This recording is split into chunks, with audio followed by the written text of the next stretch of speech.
థియేటర్లో కింద కూడా కూర్చుని అందరూ సీట్స్ అయిపోయాక కింద కూర్చున్నారు.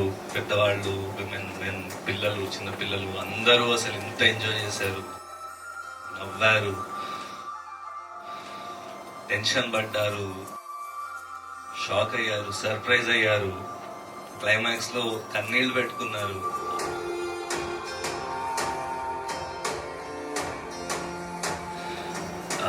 చాలా కష్టపడ్డాము. అవన్నీ పక్కన పెడితే ఈ ఫీలింగ్ కోసమే ఐ థింక్ మేము ఈ జాబ్ ఆఫ్ మేకింగ్ ఫిల్మ్స్ లో ఉన్నామండి. And thank you for being such a great audience. Hats off to the director and writer.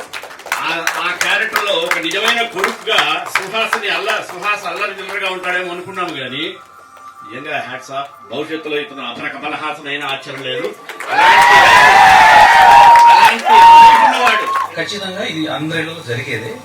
ఇది చూసిన తర్వాత బహుశా ఆ ట్రెండ్ మారుతుందేమో అనిపిస్తుంది. కన్నీళ్ళు వచ్చినాయి లైట్ గా అంత మనకి. ఎందుకంటే ఈ మూవీ చూసిన తర్వాత కంపల్సరీ ప్రతి వాళ్ళకి స్టార్ట్ అయింది. ఈ మూవీ క్లైమాక్స్ మీకు అర్థమైంది కదా, ఆ క్లైమాక్స్ ని బయటికి అనౌన్స్ చేయొద్దు ప్లీజ్, దయచేసి.